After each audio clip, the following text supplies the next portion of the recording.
I woke up in beast mode with my girl. Everybody, welcome back to the Raw Cave Show. Zach Dean here. We have special guest Jamie Close. Thanks for being here, mate. You got it. For those who don't know, Jamie and I met when I was about 16 years old. And for those of you who may have heard my story in the past, he was my number one mentor, my first mentor that taught me about mindset, nutrition, fitness. And mate, you have been that not just pebble in the ocean for me, but like a massive boulder of change and knowledge and understanding around all these different things. So this has been a long time in the making. So thank you so much for jumping on. Thanks for your time. And everybody who's listening, seriously get your pen and paper out. You're going to love what we're going to cover. This is going to be truly a holistic approach, like more holistic than you're probably aware of in terms of so many different things. But before we get into this, guys, Jamie is known as the Vitality King. Okay. And he's got an incredible story to share with you. He's a holistic lifestyle coach and spiritual healer. And he's a brother to me. Seriously, you've been one of the biggest, most influential mentors in my life. And I want to thank you for everything you've done for me, man. I wouldn't be who I am today if it wasn't for you. So I really do appreciate it. Thank you, man. So just for everybody out there, just share with everybody a bit about your story and how you've become the Vitality King. Okay, awesome. Well, thank you for such a beautiful introduction, Zach. And you are a brother to me too, man. And I remember that day, as I shared with you the other night, it's like, I'm driving into Manly and I just had this profound sense of connecting with you. And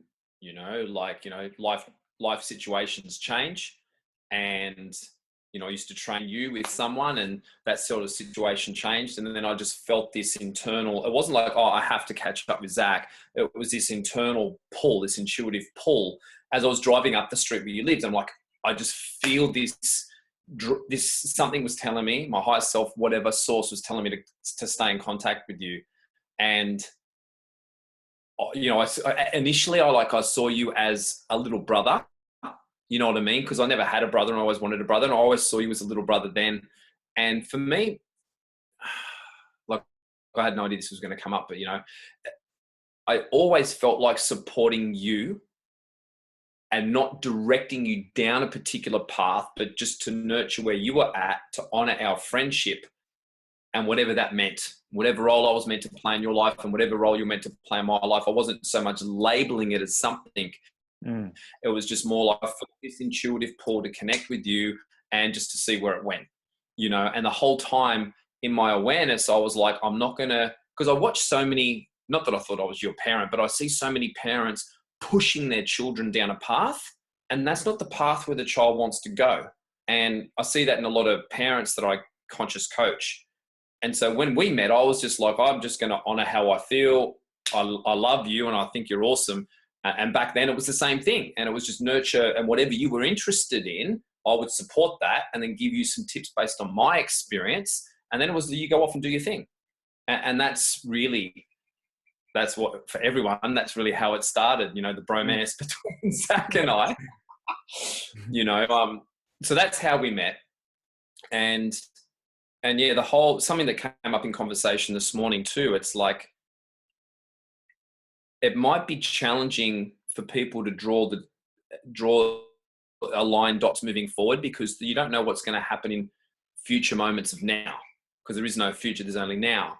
But when I look back at my life and I I line up the dots from all the experiences together, it makes perfect sense why I do what I do now, creating these holistic health systems that I have, because I simply, in each moment of now, in the so-called past, all I did is what I felt like I wanted to do, what I felt a deep desire to do.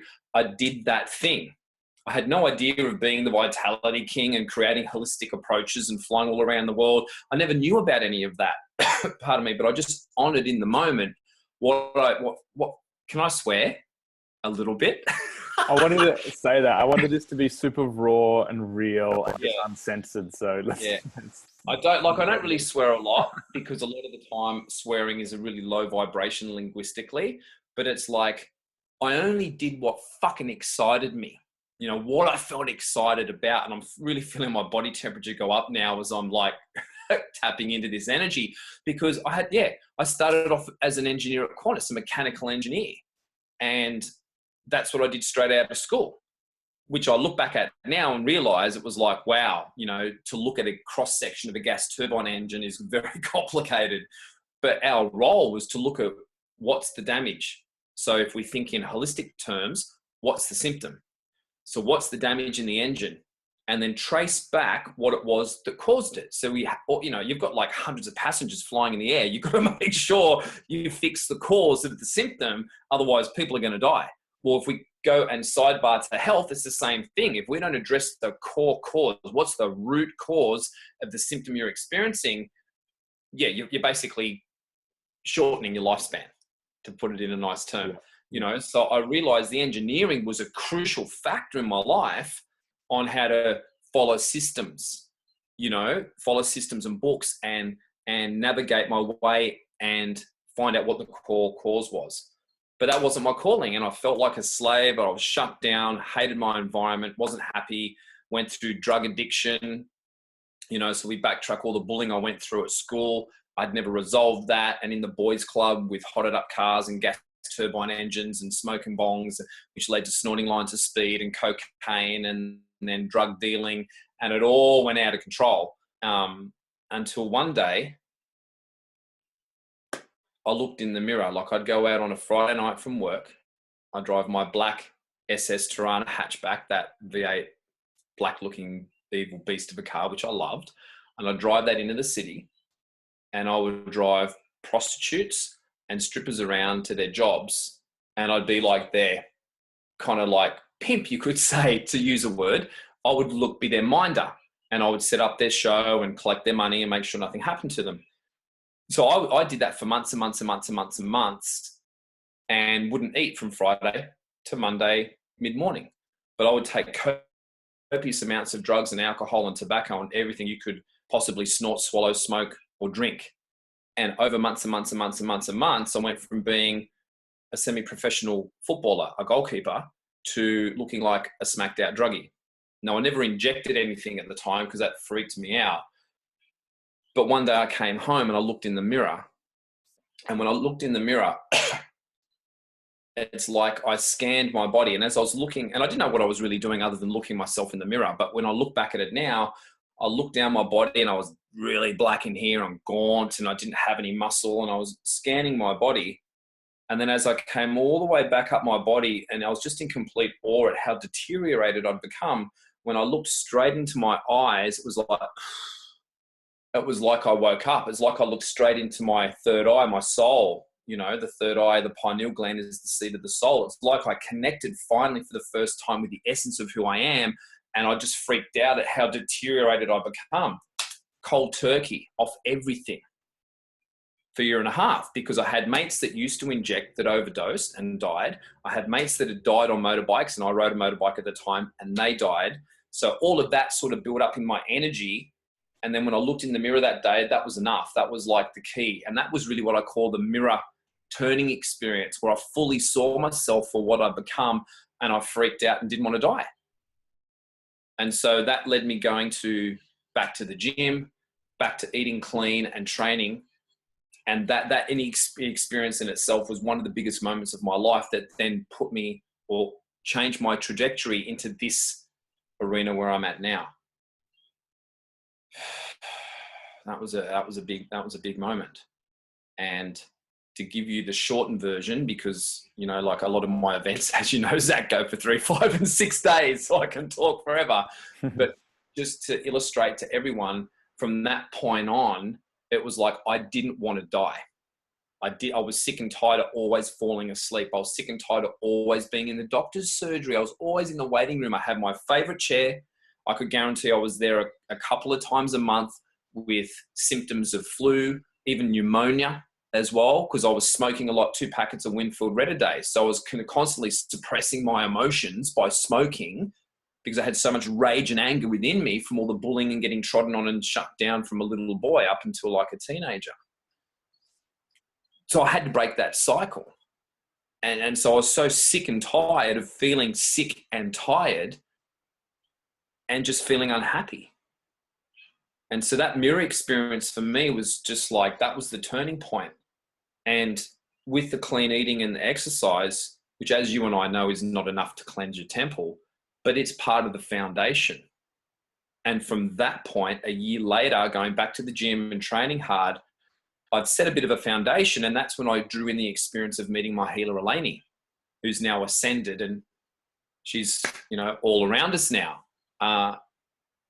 And for me, that was another major key to continually release the suppressed emotions from past experience that were causing me to think and to feel a certain way and were therefore driving my actions. And so I did lots of breath work, which we call rebirthing, but it's really deep breathing in a certain pattern, having your energetic centers, your chakras, which are spinning wheels of energy. We've got this electrical system in our body, and I know you know about this, Zach, and some of your viewers or listeners may know of this, but we've got this electrical system in our body. We've got our meridians, that acupuncturists use with the needles, and we've got our chakra system and our nervous system. So I started to really learn about all the emotional stuff that I was carrying and how that was co-creating, negative, or not so much negative, but painful experiences in my life. And as I started releasing all of that, I started to become more aware of the whole mind, body, soul connection. So as I was releasing the emotional trauma, I'd have pains and my body was shifting. It was like my body was stuck in a very poor posture. And over time of doing this emotional release work and energy and spiritual healing, my whole physical body started to shift and change. And I started to create less dis-ease in my body and less symptoms of dis-ease. And so that was a real big turning point for me. But because of my passion for training in the gym, I, after Qantas, was interested in personal training. So I started with personal training. And just like a key thing around everyone tapping into the truth of who you are, it's just break down this process as I share it. So I was sitting one day renovating a house with an old girlfriend I was living in.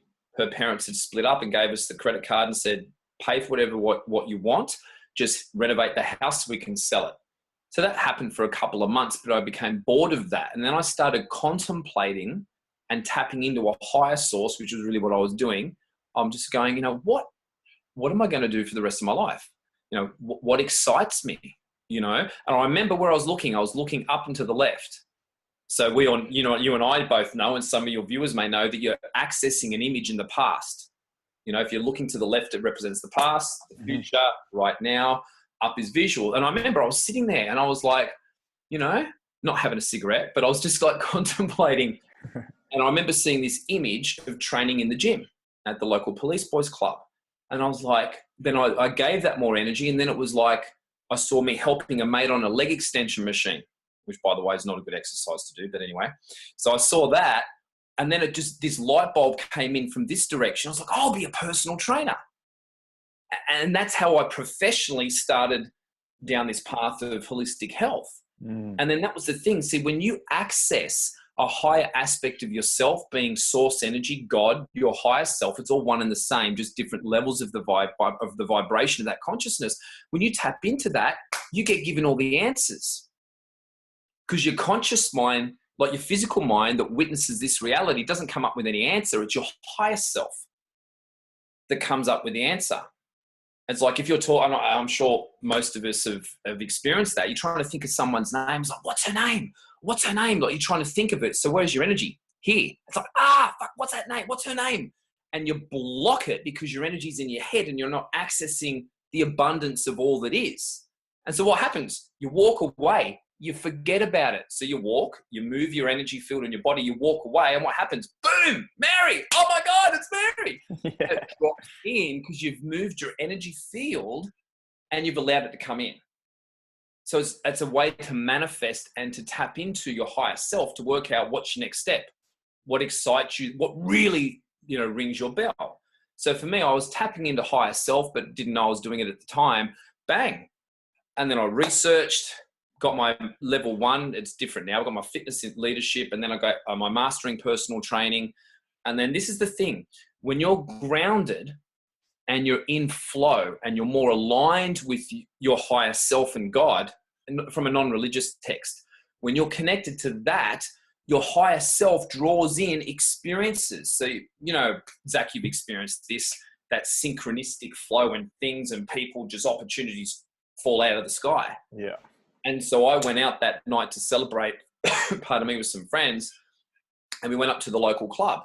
Now, the guy I used to do boxing with when I was 15, 16, Dave Birchall, phenomenal athlete. And anyway, so his dad represented Australia. Unfortunately, Dave had an accident, got hit by his car, so he never was able to go to that level. But he was like trained by Johnny Lewis, you know, and went and trained with Mike Tyson. Like he was like one of Australia's next best. He's on the security. So we meet, we have a chat. What's going on? Closey, woohoo! And I said, well, I've just done my personal training. I need to get my 40 hours volunteer work. And yeah, I've left Qantas, man, and I'm really excited about what the future holds. And he said, do you want to come in to the gym that I run and do your 40 hours there? I'm like, yeah, that would be awesome. And I get to do it with one of my best mates. Just so happens it's the prestigious Tattersalls Club on Elizabeth Street where all the top end lawyers and barristers work. I'll go to the gym. It's like a private old school gentleman's club. It's not the modern day version of a gentleman's club, which means strippers and dancing poles. We're talking top QCs and lawyers and barristers and things. And so that was my first job. It was unpaid. I was volunteering, but loved it. And at the end of the 40 hours, he said, do you want a job? Like it just flowed. And then there was the old boxer called Fingers, this old guy. And I really felt a connection with him.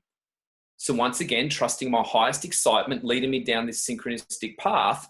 And I'm like, Fingers, I was just curious, what do you do with a massage? Like, I'm interested in that. And I had a liking to him.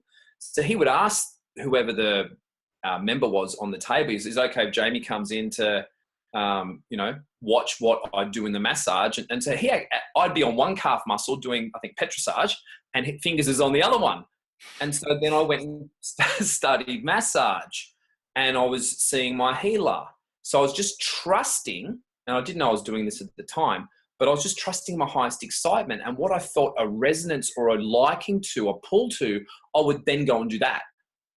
And that went from personal training to massage to energy healing to always with nutrition and supplementation. And so I just constantly, for the last, I'm 46 now, feel like I'm 21. That was like, you know, 40, I was 21 and a half when I had that mirror experience. So it was like, you know, 25 years ago that I actually started that process. And it's, you know, what's led me to where I am today. So powerful. Just the story in itself, just trusting that inner guidance, taking that space to kind of go, oh, hang on a minute, where am I? What have I done? What's my next step? Okay, trust that, go with the intuition.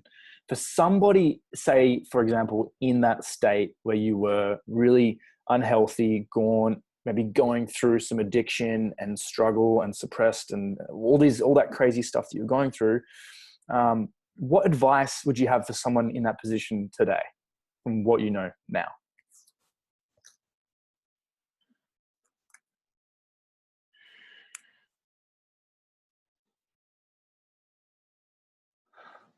A couple of things pop in. A lot of emotion. Because I really feel the pain of where the people are at. It's like the things that drop in, it's like, you can do it. That's the first thing that popped into my awareness. It's like, you can do it. I look back at myself and it's like, and I'm not saying this in a negative way about myself, but it's like, if I can do it, fucking anyone can. Seriously, I was so shut down and so ignorant, and not that I was a bad person, but I was just so shut down and so conditioned through fear and had so much rage and anger. And I was just so hooked into all of that. So if I can do that, anyone can. And for those people right now that are in that space, is just reach out. You know, just having a conscious conversation with someone who's actually walked that path, that can completely shift your whole energy and your whole paradigm. Just having that conscious conversation and allowing your higher selves, like that just that love and that energy to drop in can completely shift your energy.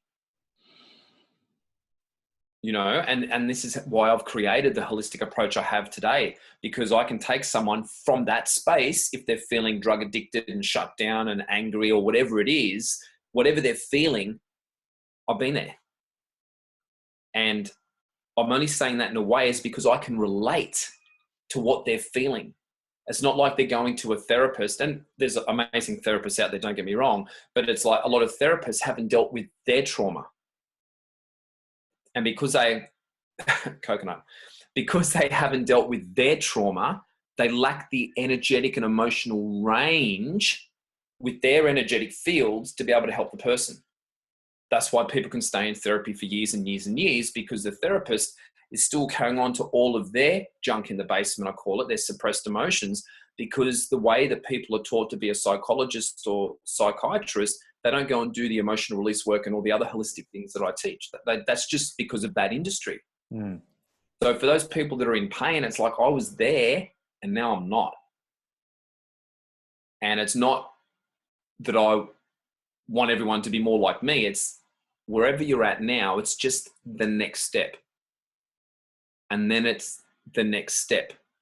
Because that's all I did. And you're so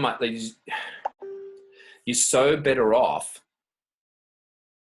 just taking a small piece of action now to move in that direction.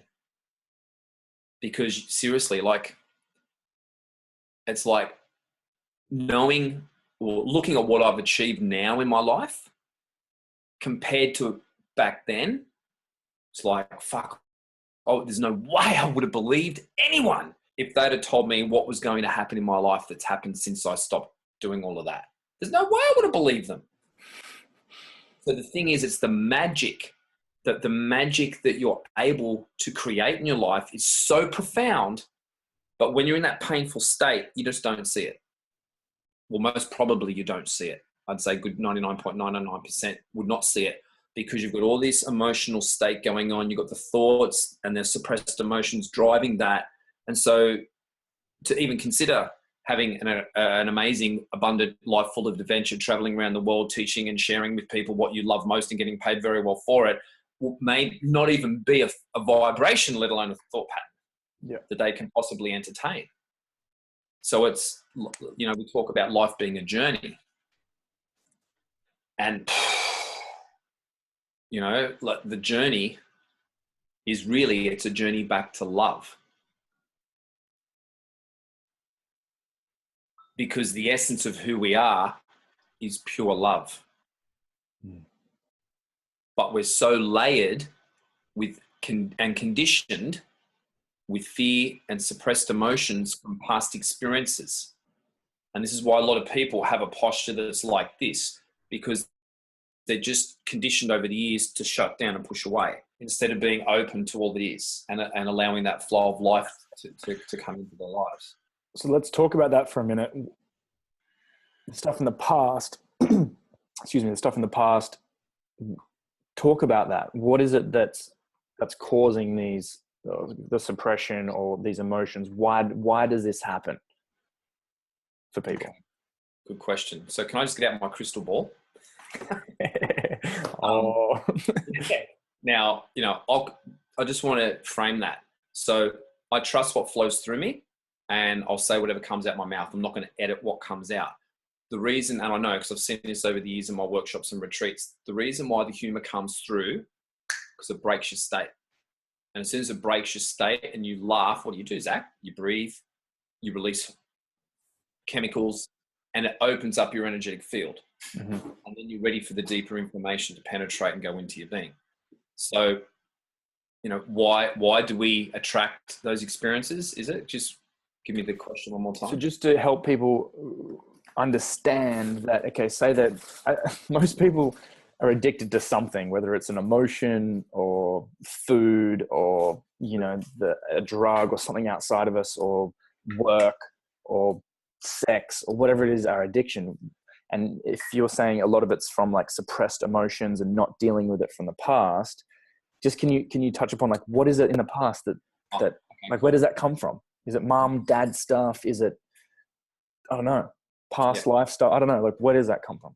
Okay, so what I'd like before I jump into that is everyone take a big, deep breath through your nose into the bottom of your lungs. So not a chesty breath. Breathe down into what would be like your navel and go. Then as you breathe out, so you know when the doctor would get the spatula on your tongue and go, ah? So you want to say ah, but not that much, you know, because what it does, your tongue connects all the way down here.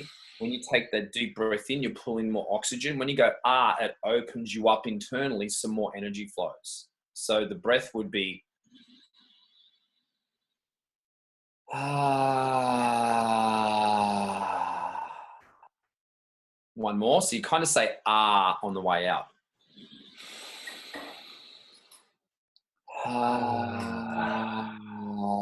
It was good. Yeah, so you start to feel that deeper level of relaxation down the length of your spine. And then before you way you're more relaxed, you're less in your head going, this guy's a crackpot, or whatever the noise is inside your head. That's completely okay, because I am. So the thing is, we're multidimensional. And this is based on my perception of what I've experienced in my life. I'm not saying this is absolute truth. No one can tell you it's absolute truth. I'm just merely sharing through my experience. It may resonate with you. It may not. That's okay. So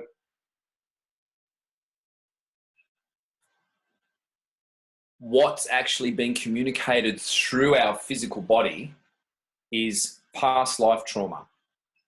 So time is a man-made construct. There's no such thing as yesterday or like the past or the future, because it's now. We only have segments of now. And I'm not going to get too deep into that for now. But we are connected. Our soul's connected through what's called an oversoul, and then connected to source energy. And so all of your so-called past lives are happening now in other dimensions, other levels of frequency. Now, everyone take another deep breath in, because it's pretty full-on stuff. And I've learned this through personal experience and with different world-leading people who channel higher consciousness. And this is where this comes from. I've attracted these experts into my life, and I've had one-on-one contact with one of them, especially called Bashar. Mind-blowing. When I met him in LA, you were there in the crowd with us. Yeah, amazing. Yeah, that was the world. And that's right. It's like, yes, you're connected to Jesus through your oversoul. Okay. Like, so this is the thing. If everyone, I just want everyone to be willing. Okay. If everyone's willing to be open and to let go of any preconceived ideas you have about what you think you know, which is all valid and true because it's what you've experienced, but just be willing and open to a new reality. I'll just leave it at that. So from my experience, past lives, you can bring down, I've got a noisy pussycat at the door. You can bring down through there's like a super freeway of consciousness flowing down your soul's consciousness. And just to illustrate that, I've got my retreats workbook here, and I printed out a photo. So just envision, that's what you've actually got, is this streaming, massive, super highway of consciousness being your soul's energy that connects into your pineal gland. So the thing is, that's connecting you to this oversoul, soul, past life, soul, like it just is connecting you. You can be bringing down certain themes in this life and certain experiences that relate back to what's going on up there in the oversoul. And I've had experiences of that, just something simple. No, I don't think I'm Jesus at all. I'm not even religious. I hated going to church. I fell over when I was little, and I've got these puncture marks in my hands where I fell over and had big pieces of glass sticking out as if I was, nailed to a cross. My initials are JC. I, for many years, had long curly hair like a lot of the images depict. I had the goatee for many years like the images depict. What do I do now? I help people heal themselves. So there's always been, I've had this sort of feeling that I have a connection with Yeshua, or Yeshua, which is his real name, Jesus' real name, but I know I'm not Jesus and I don't like the church, but I've always wondered why I felt this connection. And I thought maybe a past life, and I've had multiple experiences of very clear people who are channels that don't tell you your future. They tell you what you need to know now. Bashar did that, and you witnessed that. And he said that the reason why you're running these things in your life is because you have a direct connection to Yeshua through your oversoul. That's why people can claim to be Cleopatra or whatever it is. It's because they're connected. And I've had other lady give me a couple of readings that said the same thing, that I was back there with him in that life, and that when he was getting tortured and killed, me and a whole group of other people that were in his inner circle took on board his pain to try and help him. Now, I don't consciously remember that, but I trust the source it came from, and I've had multiple experiences of confirmation. And so I look back at what I've experienced, and that's one thing you bring through in your physical body is through the oversoul. The second thing is, what from my experience, is childhood trauma. So you decide your parents, you choose your parents. And I know you've probably heard this before. You choose your parents when you come down. So as you come down and your soul enters the fetus, whatever the mother feels, you feel. That's really when this life starts, you start getting conditioned. Now you can have trauma, which they call in utero, which is in the womb, before you are born, that dramatically impacts you. And once again, I'm not going to share client stories because of confidentiality, but is it okay if I just share my stories to illustrate what I'm talking about? Is that cool? So I had a clearing done. I was aware of the manifestation in my life. I'd attract these so-called soul brothers into my life, and they just felt like brothers, similar to you, like similar but different. Everyone's got a different connection, but it's like a brother. In the past, these so-called brothers would then backstab me and do something against me, and the relationship would end. And I'd feel rage, anger, abandoned. I'd feel all these range of emotions. And I was aware of the pattern turning up in my life. You know, I get a lot of clients come to me, why do I keep attracting the same people in my relationships? Well, okay, I'm giving you the answer. So part of the answer. So I was aware of this. It turns out in a session that in utero, I had a twin that came in, a twin brother that came in. And then whilst we were in the womb, he's decided, checking out, I'm popping my chute and I'm bailing. So he left. And so from in the womb, I didn't feel safe. I felt abandoned. I felt betrayed, and I was angry. That was before I even came out 6 or 7, whatever months later. So it makes sense why why in the past, until I dealt with it, I kept attracting the experience of the so-called brother who would then backstab me and betray me. Right.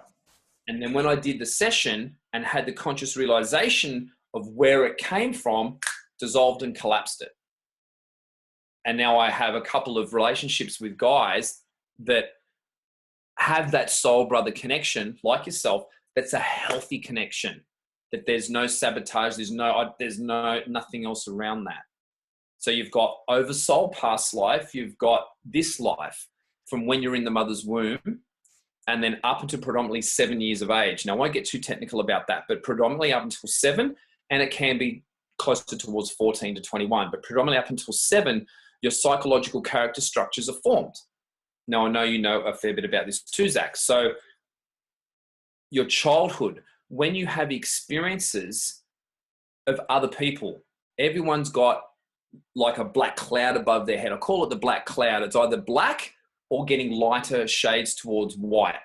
So the black cloud represents someone that's never done any work on themselves, have got all this conditioning in their system, all the suppressed emotions, and they're just going through life. Okay, someone that's more white or a lighter color is someone that's doing work on themselves to release the suppressed emotions, so they're not radiating out the emotional charge from the past experience. And so what happens, the emotions that you feel from the experience, we're having experiences over and over and over and over and over again, and we're feeling emotions. We're feeling the energy and the emotions of the people. So say mum and dad. So mum's got her shit that she's never dealt with, and so does dad, and they're having a relationship. And in the middle where that relationship meets, you've got what we call transference. So unconsciously, you don't know this is happening, or some of you may be aware, But unconsciously, the cells of your body that are programmed with the emotional charge from the traumatic experience in the past are vibrating at a certain frequency, radiating energy out. And that's what attracts experiences that trigger your shit, if we're going to use a word. When you have like anger or sadness, or you know these experiences and they trigger you, that's because a combination of the emotion in the cells of your body, it's like a frozen energy ball that's vibrating at that frequency of that emotion and that experience. Now, because in the past we had these experiences over and over and over and over and over again, we continually felt these emotions over and over and over and over and over again. And then we start making up beliefs about ourselves. I'm not worthy, I'm not lovable, blah, blah, blah, which are all untrue. As just we're like a sponge, or we're just like this computer getting certain software downloaded onto it, and we think that we're not lovable and we're unworthy and we're a piece of shit or whatever it is, when it's got nothing to do with you.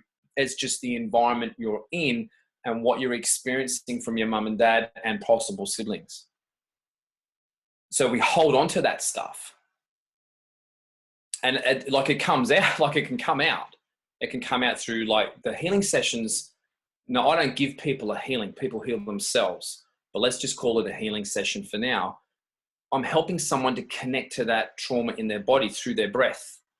And then I'm channeling down a very high vibration of energy. God, basically, pure source energy, pure love, channeling that down, guiding them with their breath, and then they release it. Now, you don't release it all in one go. It's layered over time. You've been conditioned over time.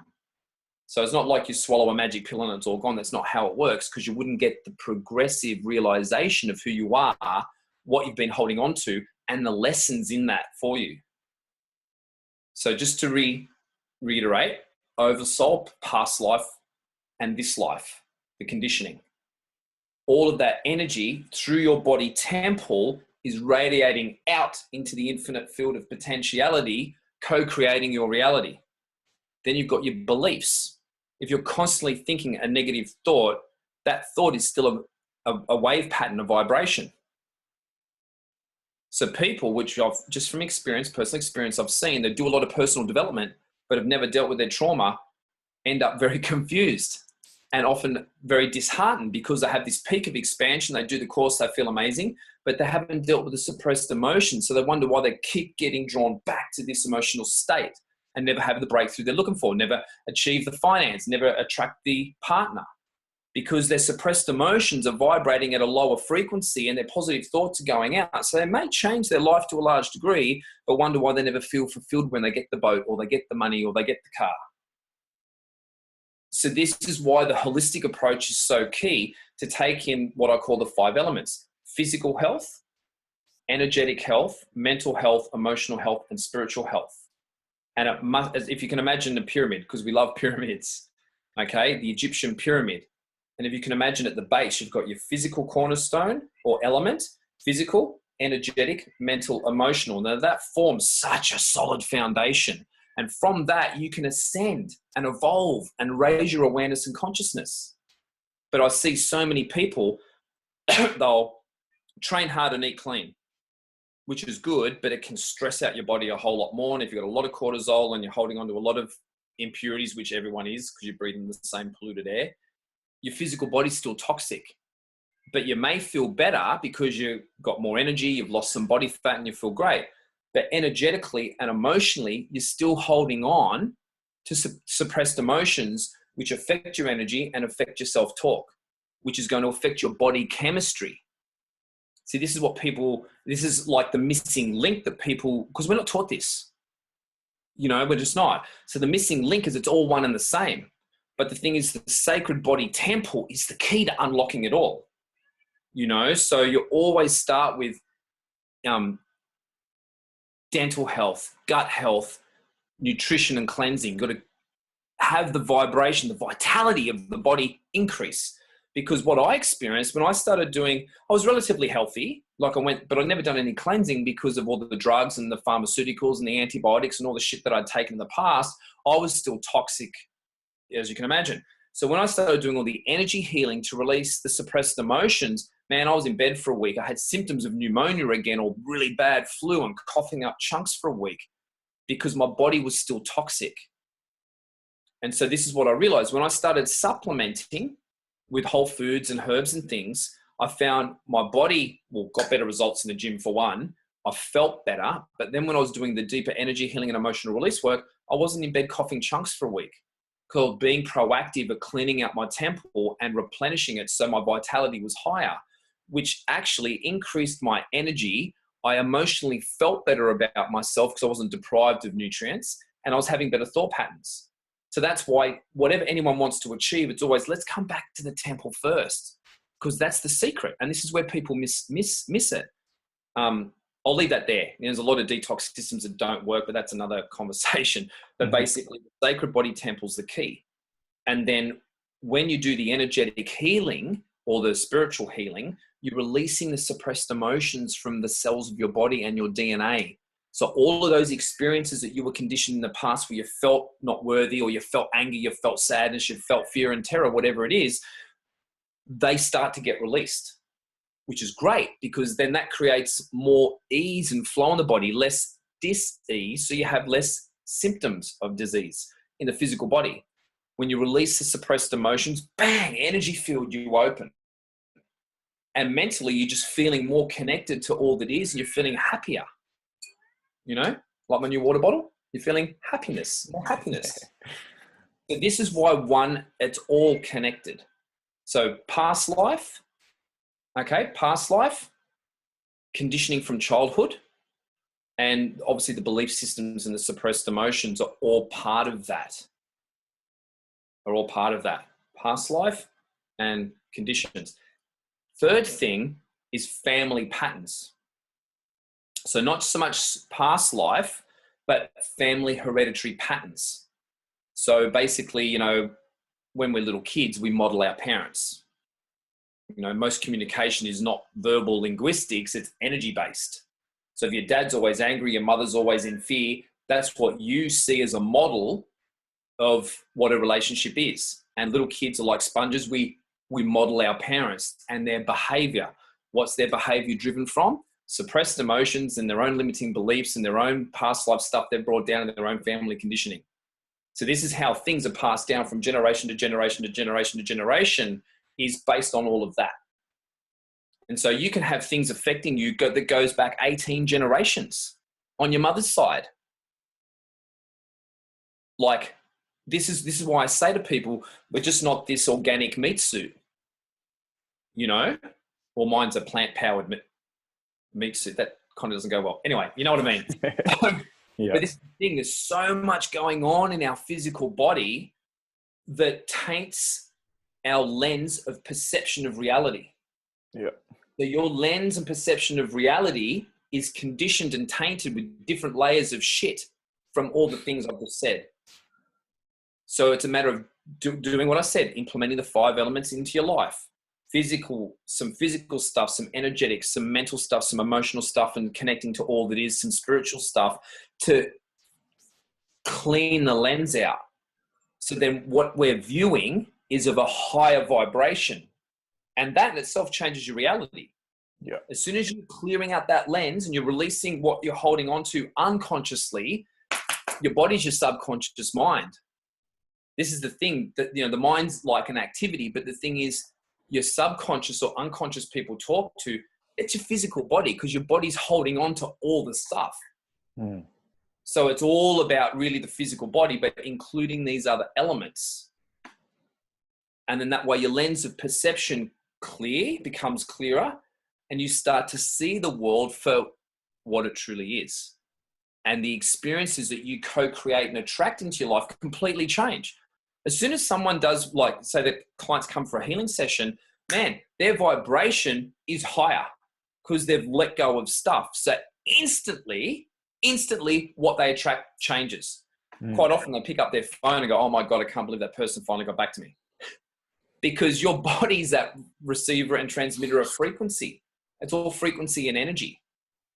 So if you're not experiencing what it is that you desire and want in your life, then we need to raise your vibration. It's changing channels, just like on a radio. You know, I think back in the days when I used to listen to radio, I was at 96.9 was like heavy metal. you know, which is mostly not really of the highest vibration. But if you turned up the dial and you look at it, 96.9 hertz or whatever it's measured in, it's a lower frequency. If you turn up the dial on the radio, what are you doing? You're increasing the bandwidth or whatever it's called to a higher frequency. And then you get 106.5, which is love songs, which is a higher vibration.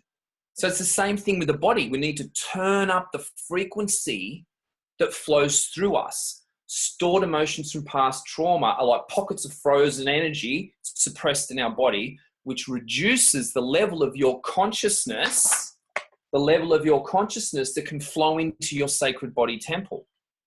The more you clean out the shit, the more you allow all that is, that pure unconditional love to flow in, the more your life becomes into alignment and balance, and that's when stuff starts to happen.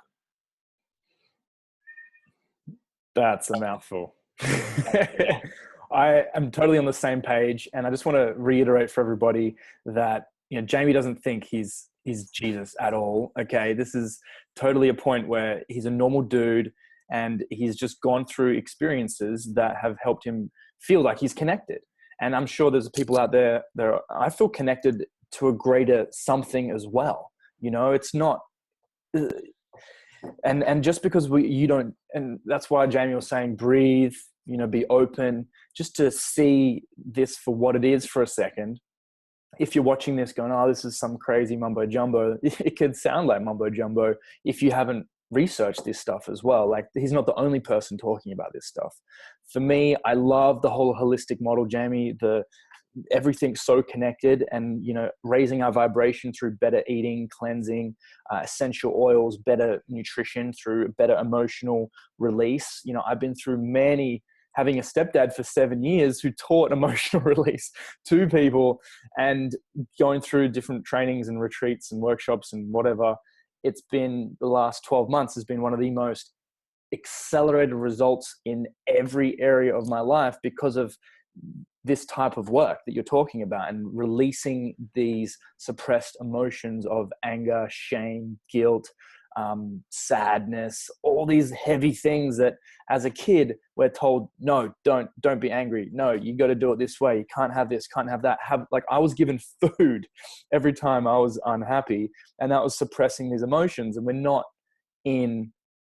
don't live in a world where you don't go to the gym and train. You go to the gym and train your muscles, but you don't go to the gym and train your emotions and release this suppressed emotional stuff, right? So just because this sounds a little bit mumbo jumbo, guys, it's just, I think really the future is heading in a way where we're realizing that we are so connected. There's more to the lens than we thought before. And it's something to discuss and to bring into light. And talking to someone the other day, talking about masculinity, and him talking about, you know, being vulnerable and him suppressing his emotions.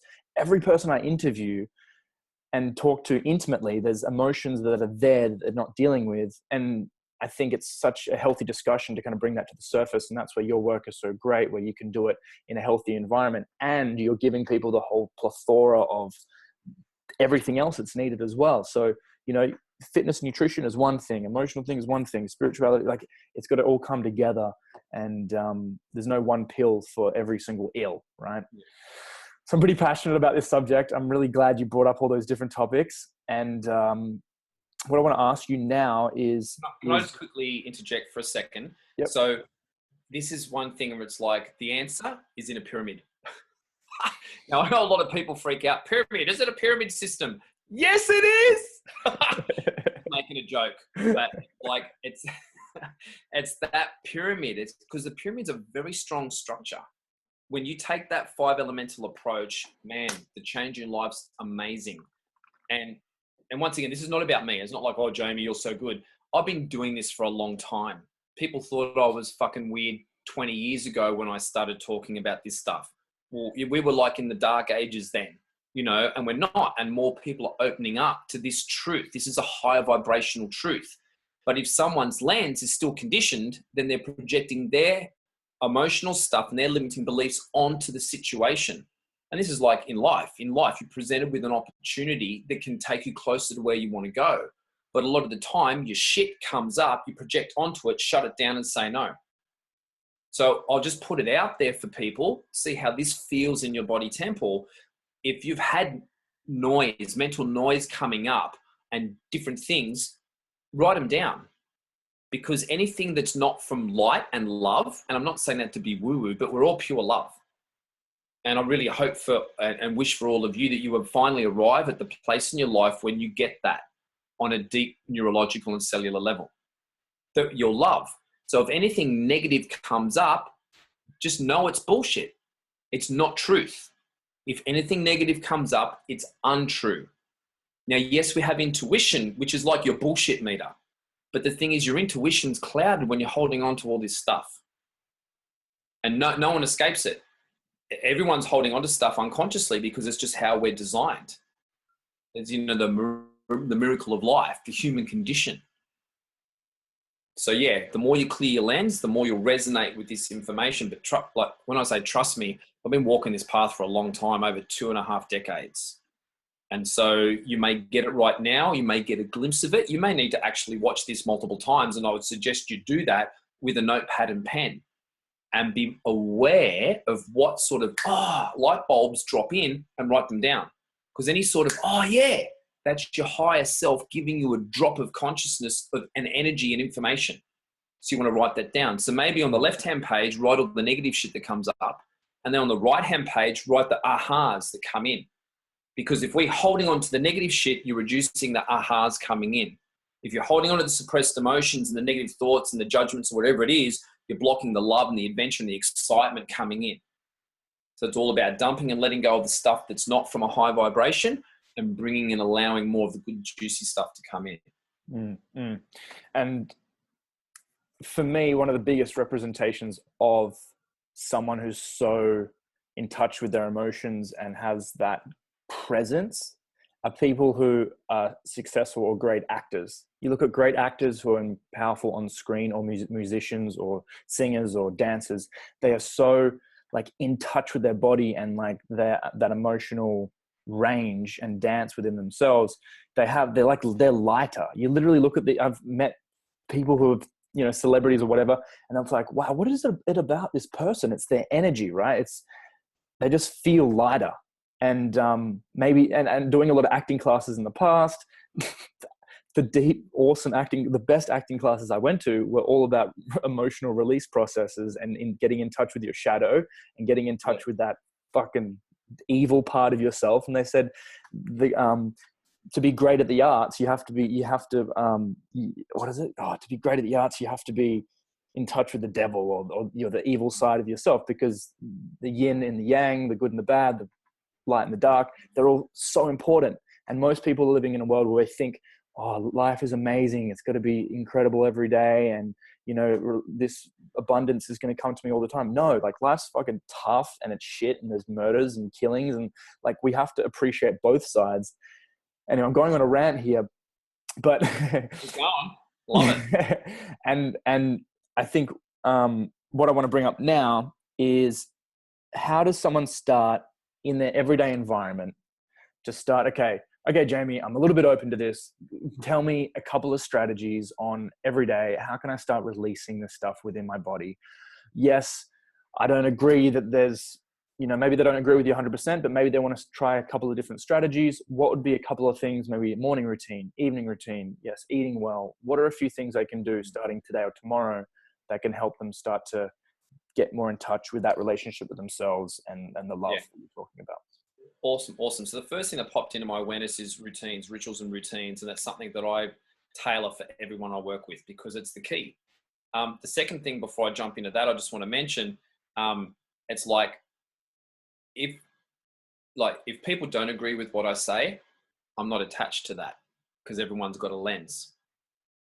And so even if you don't really want to go down this path, or part of you's not really agreeing with what I say, that's okay, because we're all a unique version of ourselves with a different path.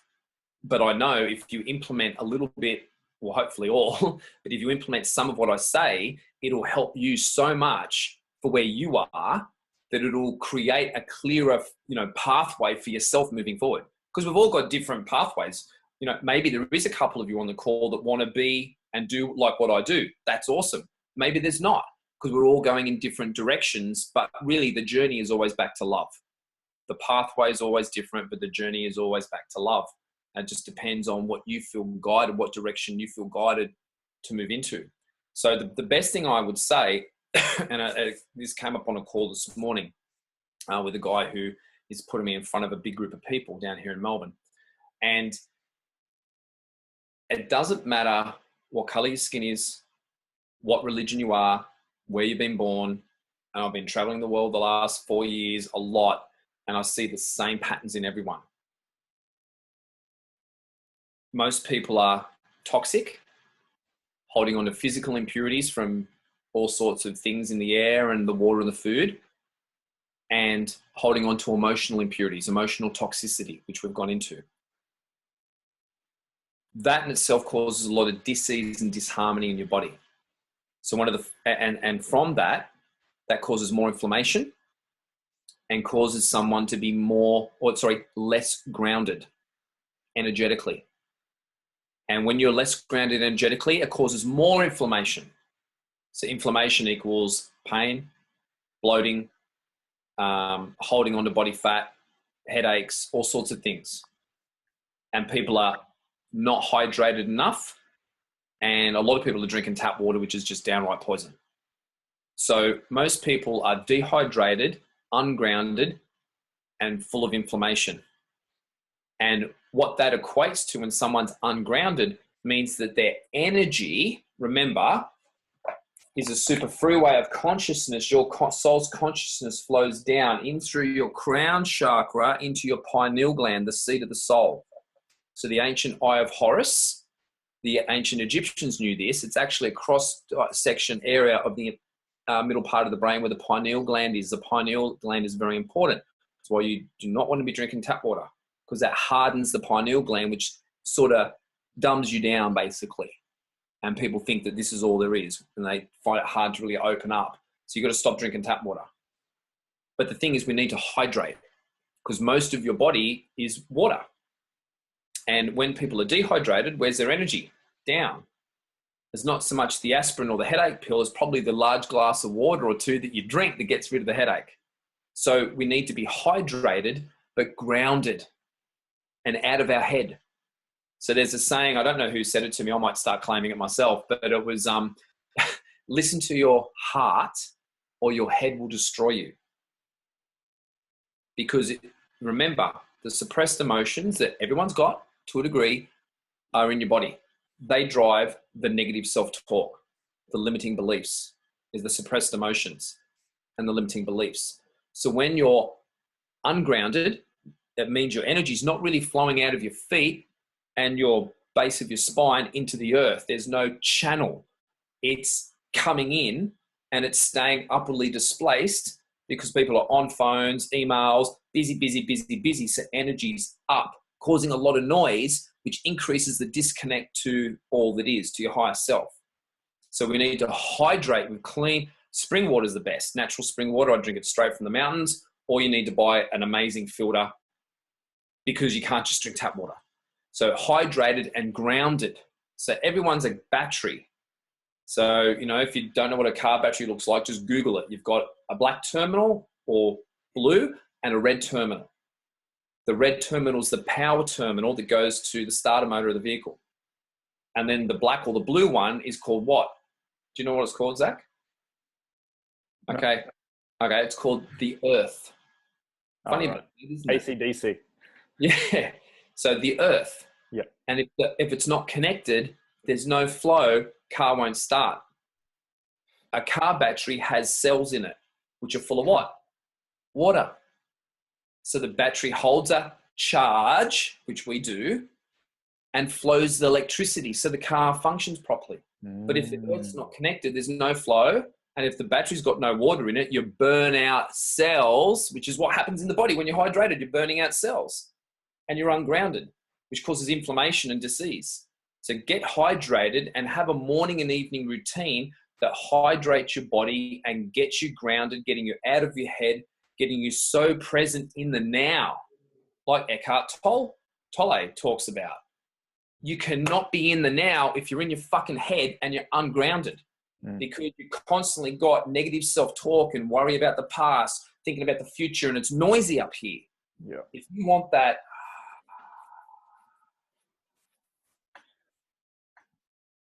stillness, you've got to be grounded. So when you go to sleep at night, your soul is still in your body, that innate intelligence still running the functions of your body. But most of you, this multidimensional being, leaves and travels in other dimensions, and you have all these dreams that feel like they were so real. It's because they were, but in another dimension. I know, getting a bit woo-woo, but that's the truth of what I've been looking at and experiencing myself. So when you come back in, you need to ground and anchor yourself to the earth so you're present.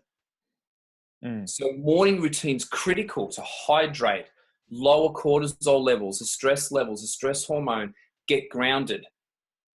So a morning routine's like very, very important to do that. And exercise is good in the mornings, but exercise doesn't necessarily ground you to the earth. It will get the energy moving out of your head, but it doesn't really ground you to the earth. It does, but not to the degree in which we all need. So I tailor morning routines so people can drink certain adaptogenic herbs. It's a tonic. It kind of wakes you up instead of jacking up on a coffee. I have the adaptogenic herbs, and then I'm drinking some tea from China, which is just beautiful and full of nutrients, 3,200-year-old trees. I'm drinking this tea.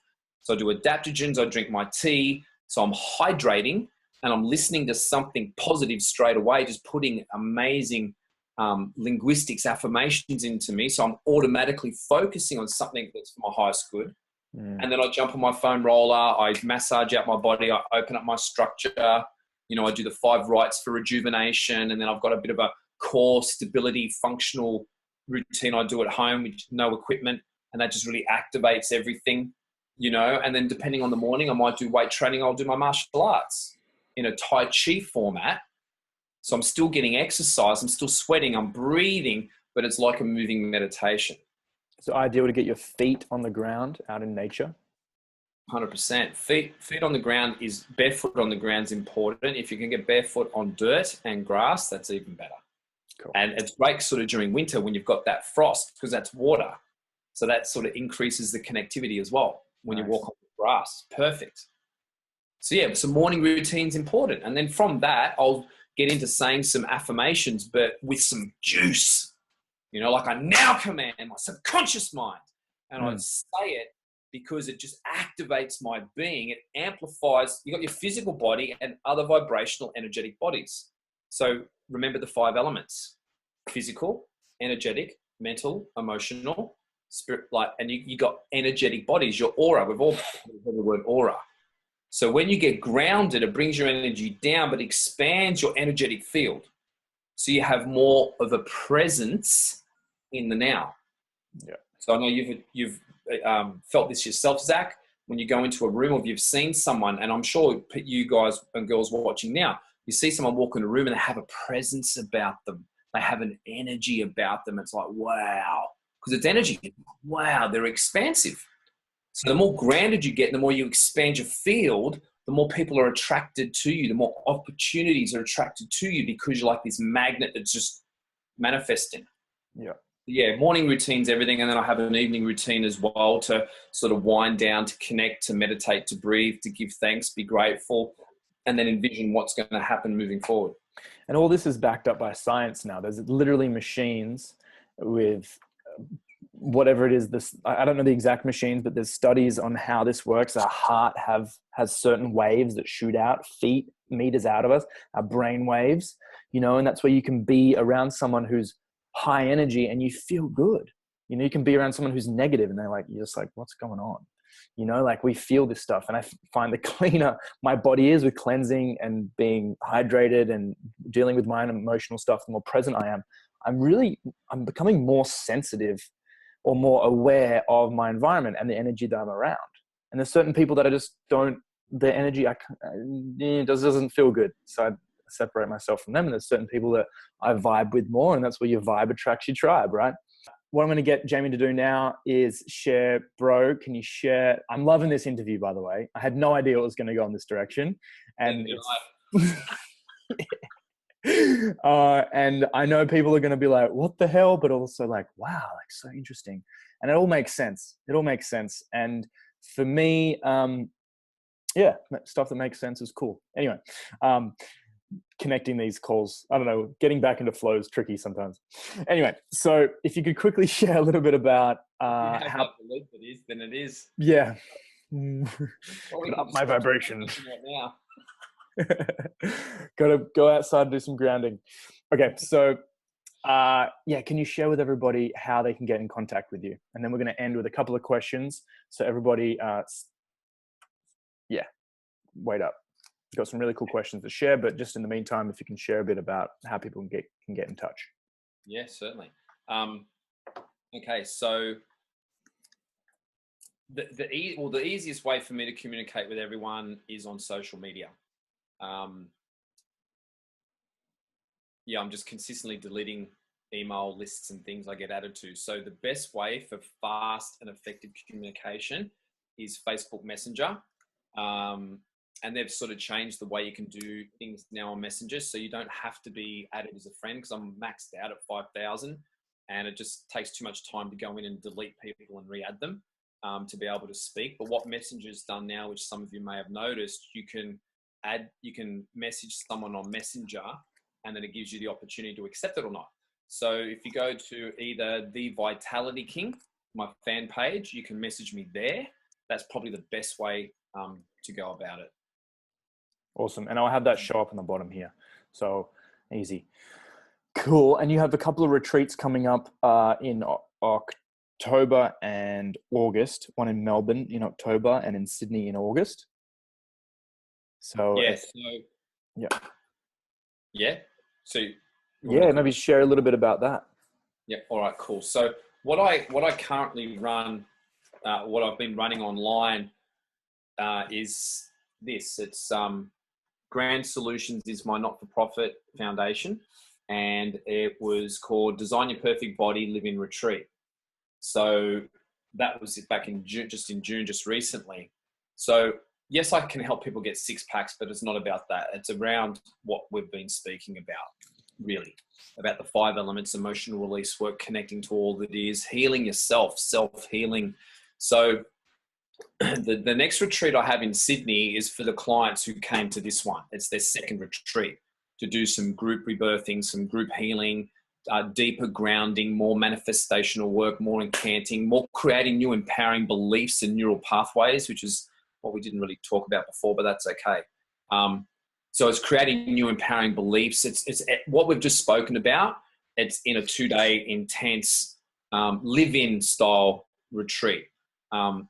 But what I'm wanting, and I am going to put it on and to offer to everyone here as well to be able to attend. It's like a 2-day, not so much a live-in, but a workshop where they can explore this type of information, where I can, it's like I'll be teaching them things, but really I'm not here to teach anyone.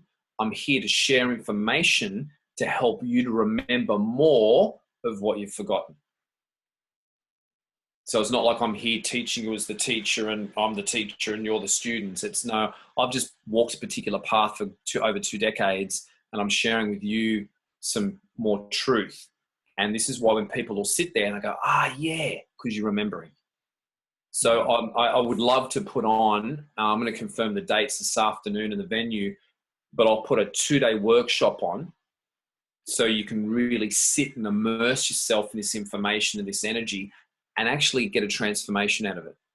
Anything that I put on, it's not about, I'm just going to teach you 100 pages of information. I'm going to talk through it really quickly. Don't take notes. You'll get the recording. It's not like that. For me, it's about you on a deeper level getting a shift. So as you walk out of there on day 1, you've felt a shift. Things are starting to transform already. Day 2, it's a deeper shift and more flow and abundance is coming in. So I'm really excited to be able to present that in August in Sydney. I'll confirm the dates later today. And then in October, I've got a live-in retreat, fully catered for yummy mouthgasmic food, smoothies and all superfood balls and things. And that's at Shambhala. So Shambhala is like a healing and wellness center in Port Melbourne in Salmon Street, 14 Salmon Street, Port Melbourne. Have a look at their website. Awesome energy in there. When I walked in there, when I came back from Asia, I was like, wow, this is like my home. So that's where I'm basing myself from here in Melbourne. But I do have a whole group of conscious coaching clients and energy healing clients in Sydney. So I travel between the two.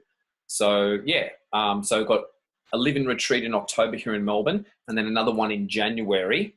I'll hold the 2-day workshop in Sydney for people, and then August, September, October, maybe somewhere around September, October, I can come up to put on a live-in retreat where people can jump deeper down the rabbit hole. Awesome. Okay, great. That sounds exciting. I look forward to coming along. Yeah, no, the invitations will be in the mail for you. Yeah, sweet. So I want to end on a couple of things.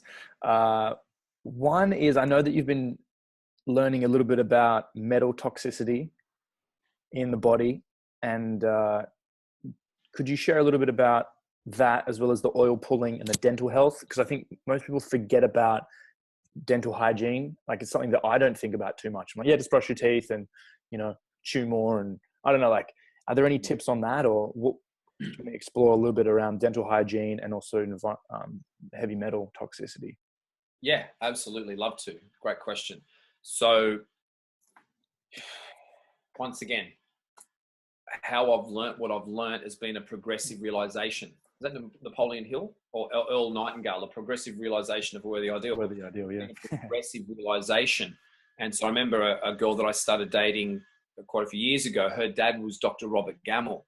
He was like one of, if not the leading holistic dentist in Australia, that was anti-amalgam fillings and root canals. And he's got, I think it was 2 documentaries, one called Rooted, which was on root canals, and one on called Lemag, Lemmag, I think, against amalgams. So it's educating you on the toxicity. Now, he was quite a dude. He was one of my early teachers.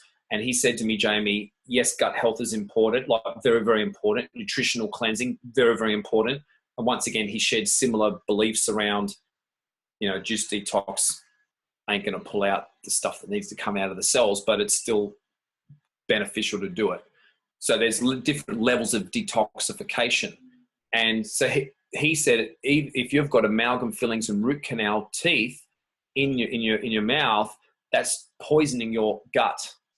So even if you're taking a really good pre and probiotic, if you've got those metal fillings in your mouth, then that's got mercury, formaldehyde, and a lot of poisonous metals constantly toxifying your body. So once again, everything I do is about going back to the cause, pulling the cause out by the root, pardon the pun, and so dental health's the most important thing. So I can get someone quick results by, and you know about this too, nutritional cleansing and gut health. You can get them to feel better straight away to boost their vitality. In the meantime, I get them to go and see a holistic dentist, and we've got one in Sydney. So it's Biocompatible Dentistry in Sydney, and Dr. Aishi, she's the owner that took over Robert's practice. And so she's my dentist in Sydney. And so it's all about having the teeth, like root canal teeth that have already had root canal, basically need to be pulled out because they've already taken out the roots. So they've left a dead tooth in there.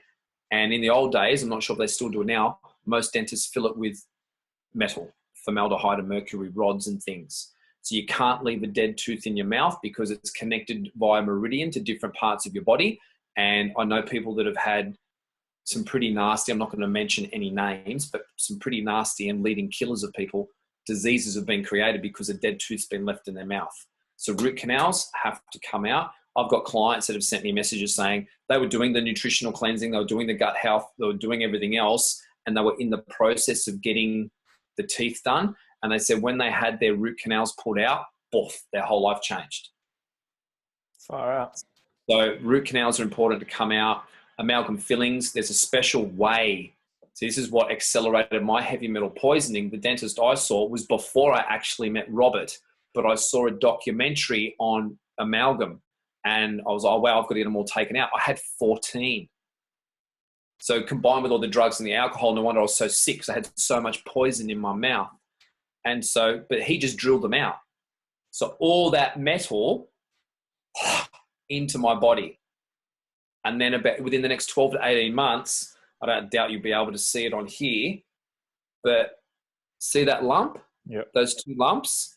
So they're like a tumor. It's not a cancerous tumor. It's like an internal rubbish dump.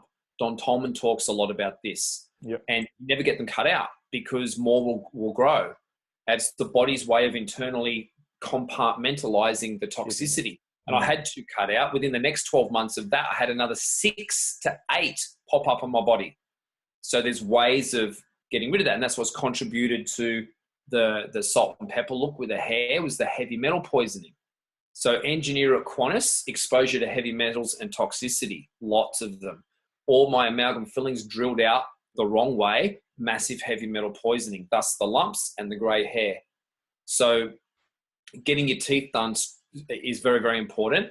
But I believe by taking a pre and probiotic and boosting your vitality first is important because that's some major dental work to get done, and you want your vitality to be up first so then you can heal from that, because that's surgery, you know. Saying that, I'm not going to go opening my mouth, but I've had my wisdom teeth taken out, and I've got a back tooth here, but then the next one I had pulled out 3.5 years ago in Queensland, attending an amazing celebration conference. I had this massive pain and I was in so much pain and painkillers. Anyway, long story short, I was uneducated. I was ignorant to how to heal my own tooth. I had the tooth pulled, which I greatly regret because now I'm chewing. You don't want teeth pulled unless you've got a root canal. It's got to come out and then you can always get a tooth put in. That's okay. So it was, I lived in Asia last year and toured through Asia, lived in Hong Kong teaching and doing all that I do. And I came back to help my parents move and sell their family home and move into a nursing home. So I came back from Hong Kong. The level of air pollution there was so great. I had a blocked gland, but I also felt I had a bit of a abscess tooth. I could feel a similar pain. Had the gland opened and cleared by my chiropractor with a rubber glove, very painful. And then I went immediately to a dentist who did an x-ray. I just wanted to get a check. And he was like, yeah, he showed me it's an abscess on your tooth. So this well-meaning dentist who's conditioned to be a dentist said to me, we got two options. And I'm waiting for it because I knew what he was going to say. He goes, we can either do a root canal or we can pull the tooth. And I said, well, I don't agree with either of those options. I'm going to go and heal it myself. And he sort of scoffed and laughed at me. And I thought, fuck you. I'm going to prove. No, seriously, I'm like, fuck you. You know, you're just not going to, it's like a doctor saying, you got 6 months to live.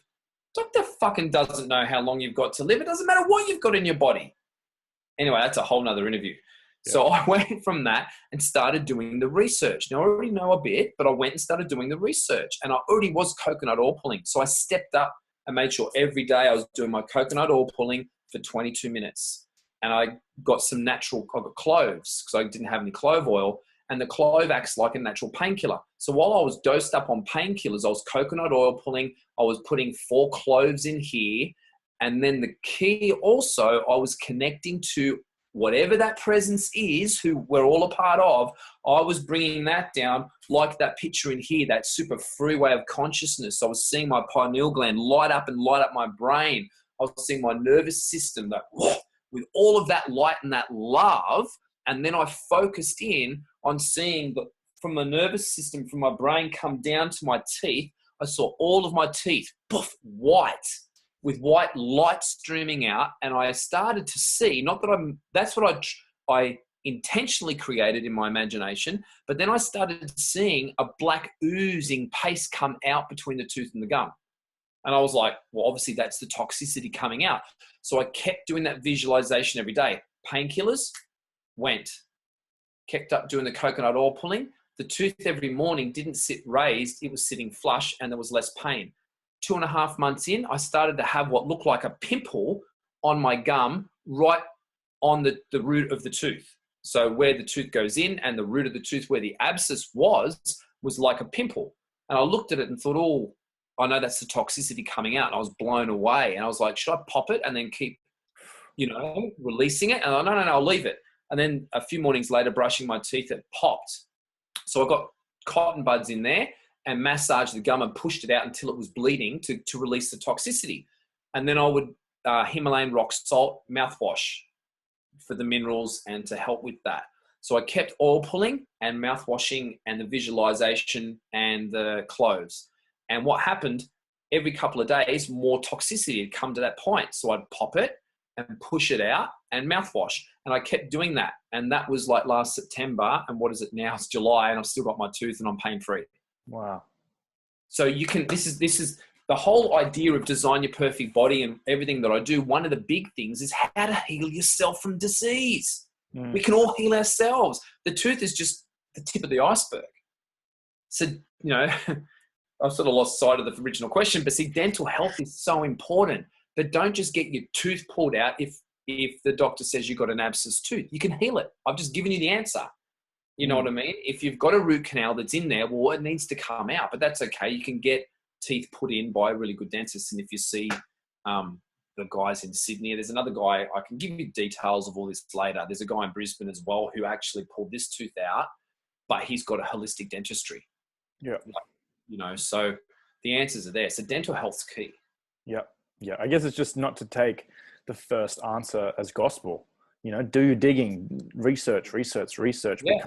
That's why I believe everyone should become their own best health coach, their own best friend, their own best lover. Like you got to be, find out for yourself first, Yeah. If you're going to go get financial advice, get it from someone who's really financially free, Yeah. And, as we know, the doctors these days aren't taught much about nutrition, and we're taking advice from them around health and nutrition. It's so backwards. So my last question is just to find out, that was fascinating, by the way. Did I cover all the answer though? Yeah, that was it. That was great. So in terms of the heavy metals as well. Nothing else. Okay. So what I'm currently doing more research onto the heavy metals. Now I've known of bentonite clay and its ability to pull out, the clay pulling, to pull out the heavy metals. So I used to take so I get a superfood smoothie and as a base that I import from America, and I make it with spring water, and I put in ProGood, which is the best pre and probiotic. And I know you've interviewed my friend John Ellerman as well. Yeah. But what I started experimenting with was putting the bentonite clay into the smoothie. So I'm having everything in one, it just makes it easier. And it felt like my body wanted all of that in one. And I started experiencing the heavy metals coming out, itchy eyes, itchy nose, sneezing, like it was really full on. And I was dosing it up. I'm like, I want to get this shit out. War is not always good. So, but now I've been speaking to some other people and it's actually liquid, the liquid clay you want to get, and you can rub it all over your skin to pull it out. Because the clay powder is coming from what I've been discussing with people, an open cut mine where there's more chemtrails, geoengineering, which is full of what? Heavy metals. So from the research I'm currently doing, it's like the liquid is a more pure form that doesn't have the heavy metals in it.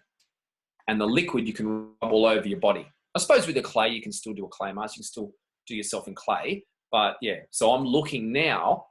I'm reconnecting with Robert to find out, I think it was the chelation. There's a certain way of removing the heavy metals quickly. Yep. But once again, you need to have the fundamentals down. You want to have the ProGood going in, the really good pre and probiotic. I don't like the taste of fermented foods. It's just not a thing for me. I prefer to put in the ProGood into my smoothie and nail it. So you need to develop and increase your health and vitality first, because once again, if you're everyone's nutrient deficient and toxic. So if you're not taking some sort of system, whole food system to support what you eat, then when you start doing this deeper cleansing with, say, the heavy metals or the dental work, then your body's going to struggle to heal quickly. So we need to boost your vitality first and then go to accelerate it. So that's awesome. That's cool. Yeah. And there's heavy metals in, tap water, in the air. There's metals in, what else? Just around cookware. Home. Cookware, the pans. Yeah. So it's something that's not just discussed very much. Mum just went to a gut health thing yesterday, and I got the details to do a poo sample, so you can send it off for $300, get that tested. I think you can get your hair done. You can send your hair off. Hair analysis. hair analysis and stuff like that. I'm just curious just to keep learning on that. And lastly, just to quickly add one thing into that. So I saw a lady, and we can discuss offline if, you know, I can share her details in Gosford. So I had my full bloods done to check, because I lived in Asia. It was quite polluted. I came back with a blocked gland because of the air pollution. So I wanted to get a full check done. So I got all my bloods done, like a really deep blood analysis, completely clean. It just showed my cortisol was high because of the level of toxic stress I went through when I was touring through Asia. So I've increased my adaptogen herbs to bring that down, and I'm adding in more turmeric into smoothies as well. There was a lady I saw, it's got this machine with 2 electrodes where you hold the electrodes and it goes via a piece of equipment where you can sit products on.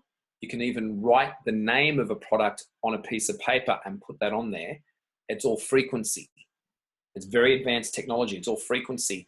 And then the computer software shows you the level of percentage of how good that is for you or how bad that is for you. It gives you a ratio of like, yes, it's very good, or no, avoid it. And what that machine does, it picks up frequencies, and she can test for basically everything. And it's showing up lots of heavy metals, and it specifically stated the heavy metals in my body. That machine can also show that you have a virus.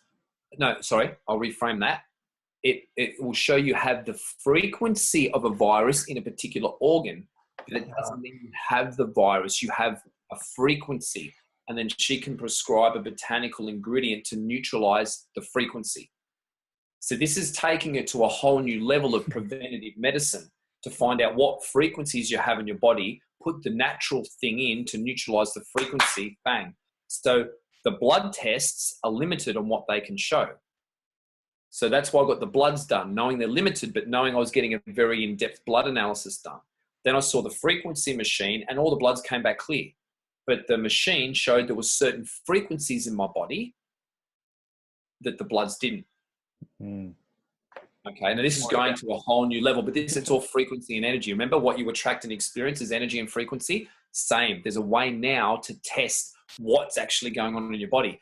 But the key, once again, is this is one of the biggest things I'd like you all to take away from today. Getting that stuff done is great, but if you're not covering the fundamentals of holistic health first, then there's no point.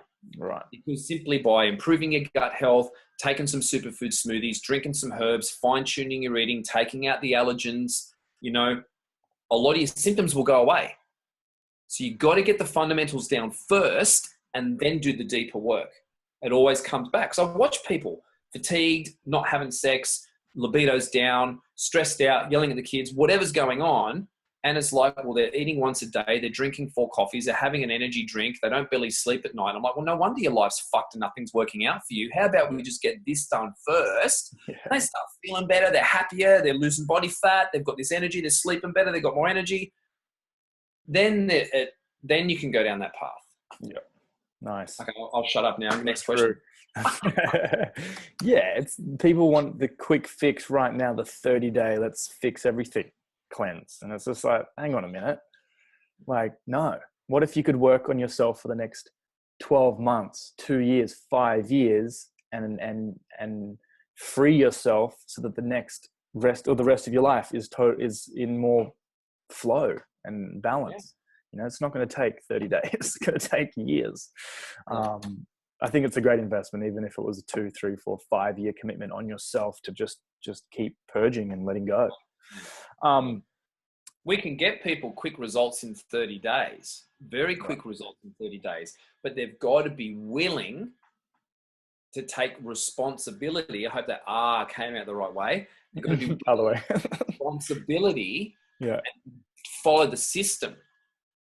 And if that's, you do these cleanse days, you take these herbs, you do this, you do the meditation, you sit and do the visualization, you feel the feelings in your body now of what it is that you desire. Like if you follow the system, you can get a lot of results in 30 days. But it's like, yeah, it's not just 30 days quick results, because that can happen. But you've got to be really, really committed to do more in the 30 days to get the results. But it's like I've just chronologically turned 46 in May.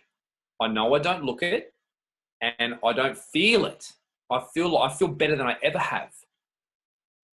So for me, it's like I was setting some short-term goals, but I'm like, you know what? I'm taking the pressure off because I'm really happy where I'm at now. And I've set a goal for when I'm 50 that I'll look even younger than what I do now. And I know how to go about that. And not just look, but feel energetically. And then physically, I'll be like one of the most amazing looking 50-year-olds ever that'll look a lot younger. And then I'm being, you touched on it before, being the living example, be, do, have. People are doing to have, but they're not being the vibrational frequency to have that. Yeah. And they wonder why they're never going to get it. Totally. My last question is, this has been a topic of discussion within some of my dude mates, guy mates, and also for some of my female friends and mates. And it's been something that I've been fascinated to learn the last 1 or 2 years, learning around the polarity in relationships and the polarity with masculine, feminine energy. And we live in a world where the roles have expanded. Men aren't just doing what a man does anymore. Women aren't just doing what a woman, stereotypical woman should do, whatever. They're expanding, and some people are getting caught. And the dance, the attraction dance in a relationship, and the beauty of the dance between masculine and feminine, or which, even the word masculine, feminine, it's confusing now. It's just men and women. How do people start to balance this flow? And it's just been a topic of discussion recently. And I just want to know, from your point of view, how has masculinity changed? 20 years ago, when you're working and doing your thing, to now, and how has maybe femininity changed today? Awesome. So it's like ear was itchy, feminine side. Like, people don't listen to the deeper aspects of themselves. And once again, like what we've spoken about, the 5 elements and what people bring to relationship, oversold, family conditioning, blah, blah, blah. All of that's why. That's the why. 99% of the why men are doing things like men are either too dominant or too feminine. Why women are being too masculine and being out of their genetic roles. Women are women, men are men. So men should be men and women should be women. Where it stuffs up is you to think of modeling from childhood, everything is, once again, is the lens. So if the lens of perception is distorted, the way that they interact in this world is distorted. Yeah. And so you'll view it going, oh my gosh, she's being such a ball breaker. She's so masculine. It's like, so possibly she's holding on to a lot of emotional stuff. She's quite angry at her dad for what he did or didn't do in the past. And she's held on to that over the years. Maybe there was some sexual abuse or trauma there. So she really hates men, or she's really scared of men, And I'm just using that as an example. We'll get into the guys in a sec. So, and then also society, the powers to be, the conditioning and the marketing, how they're seeding in people's unconscious mind bullshit. And I saw it in a movie. It was what I said. I went and saw the Transformers. I was in Canberra seeing one of my good soul brothers, Dan, and we went and saw the Transformers because I kind of like the Transformer movie. Sometimes there's a little bit of American and American flags everywhere, but I look beyond that at the essence of the movie, and I love it. And I remember there was this really stunning young girl portrayed in the movie, sort of Hispanic Mexican, beautiful, but she's young. In the movie, her age is 14. And I don't know if in real life that's her age, but she looks really young. You can tell she's a young actor. And there were camera shots. This is just how the powers to be are programming people's mind.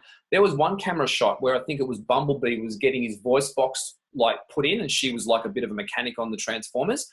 The camera shot was straight down from above, she didn't really have much breast at all, but it was looking straight down. You could only see a third of Bumblebee's head. So he's actually the topic of that shot. But the camera shot is looking at her bed, she had a top on, but it's looking at her chest and her legs spread. right at her pelvis. Right. Like so fucking inappropriate. Yeah.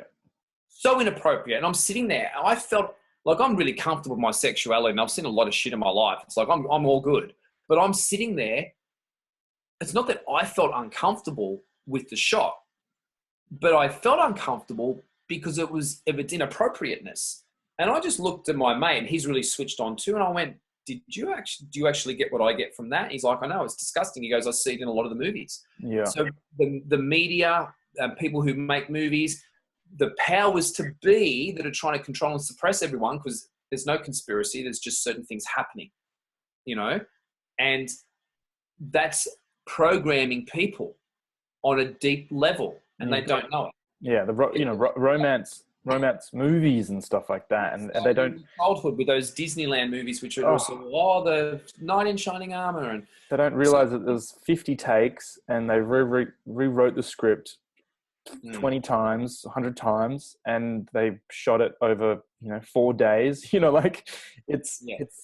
It's fantasy, and I think that's so true. Most people living in a fantasy where they think everything's rainbows. The fantasy's on their phone. The fantasies on the phone, on their computer, people are engaging. This is why technology is not a good thing to a large degree, because people are so hooked into a false reality instead of what's happening right here and now in their reality. And they're escaping because they don't know how to process their shit or how to evolve. And they're looking into the digital media and getting caught up in this illusion. The powers to be are hypnotizing everyone through the newspapers, the magazines, the radio, TV, movies, all of that stuff. And so people are trying to be, I feel a lot of people aren't comfortable with who they are. They're not sure of what their identity really is. And people are just sort of lost in a lot of ways. It's so true. And they're not taught all of this stuff. So they're trying to be who they're really not. Some people may be not comfortable with who they think they are, but that's just all the layers of conditioning that they've got. If people let go of all of that, you just go, you know what? I really love myself and I love myself for who I am. And they've got a really strong, healthy, clean identity about themselves. But until you do the deeper work, you're just running someone else's life. You're not running your life. You're running software based on conditioning from your parents over soul and family conditioning. So that's not the truth of who you are and what you came here to achieve in your life. You got to do the work. Well, no, it's a choice. You don't have to do the work. But if you want to live a fucking awesome life of adventure, of authenticity, and actually achieve what you came here to do on a deep soul level, you've got to peel back the layers and clean the lens. And if everyone did that, women would be women, men would be men.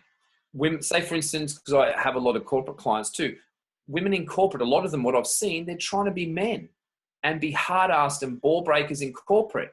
If women just realize that being in the truth of their femininity doesn't mean they have to be in the kitchen and all that sort of that sort of stuff.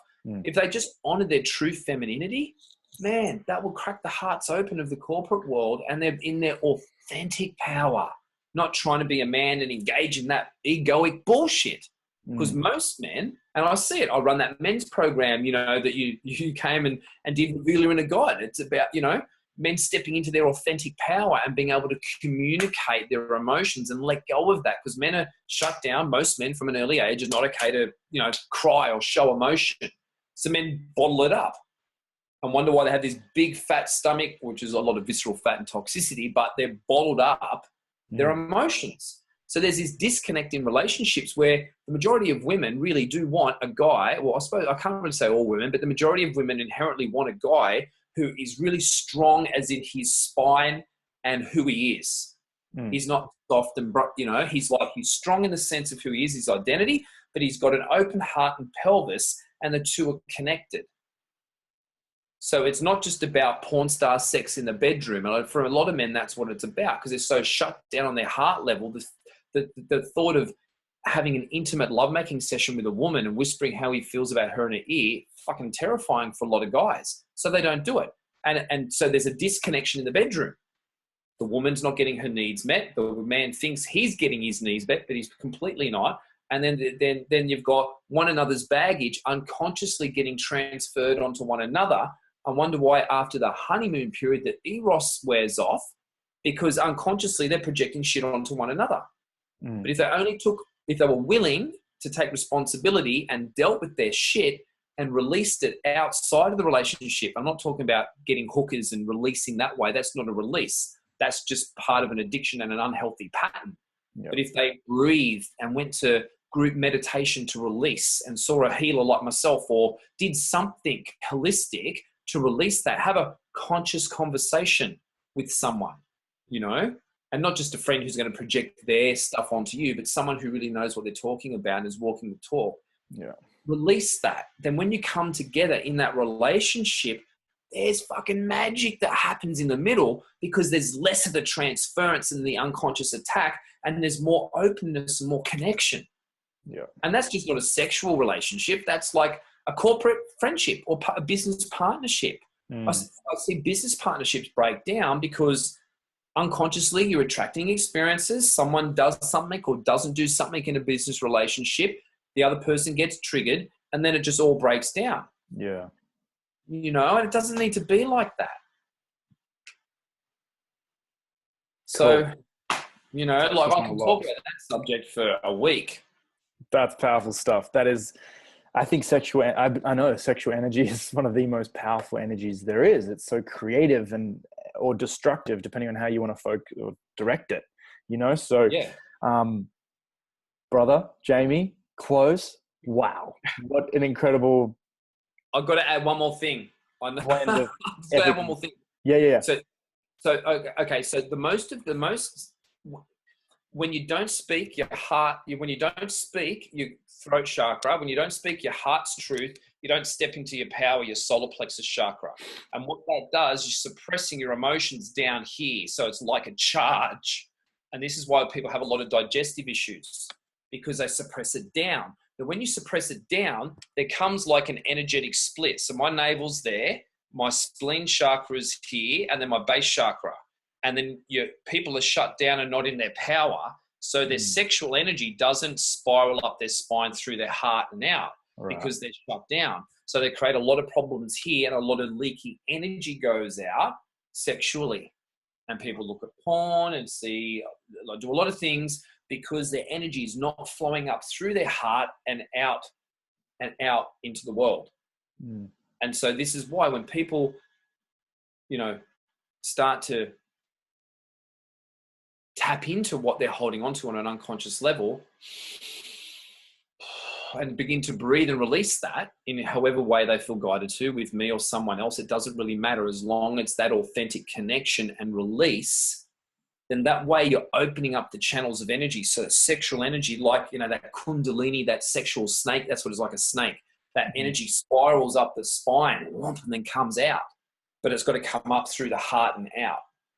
And it is a very powerful energy. It's like powerful manifestational energy. Like, not just about sex. It's just a potent energy source in the body that flows through the body.